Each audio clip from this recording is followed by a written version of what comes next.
ख़बर मां सां शेयर कयूं। परवेज़ खटक पारां सियासत खां धार थियण वारनि ख़बरुनि जी तरदीद कई वई आहे। अहम ख़बर आहे, अवां सां शेयर कंदासीं। न पार्टी छॾी आहे ऐं नई सियासत खां धार थियो आहे। परवेज़ खटक जो इहो चवणु आहे। ब्रेकिंग न्यूज़ आहे, अवां सां शेयर कंदासीं। मुंहिंजे बारे में ग़लति ख़बरूं हलायूं पियूं वञनि। चूंडनि में अवाम जे फ़ैसिले खे दिलि सां तस्लीम करियां थो। अवां सां ख़बर शेयर कयूं पिया। ब्रेकिंग न्यूज़ आहे, परवेज़ खटक पारां सियासत खां धार थियण वारनि ख़बरुनि जी तरदीद कई वई आहे।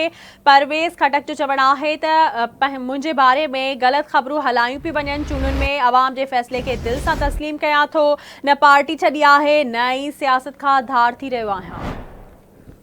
अवां सां ख़बर शेयर कंदासीं। ब्रेकिंग न्यूज़ आहे, परवेज़ खटक पारां सियासत खां धार थियण वारनि ख़बरुनि जी तरदीद थी वई। न पार्टी छॾी आहे ऐं नई सियासत खां धार थी रहियो आहे। मुंहिंजे बारे में ग़लति ख़बरूं हलायूं पियूं वञनि। चूंडुनि में अवाम जे फ़ैसिले खे दिलि सां तस्लीम थो कयां। परवेज़ खटक जो इहो चवणु आहे।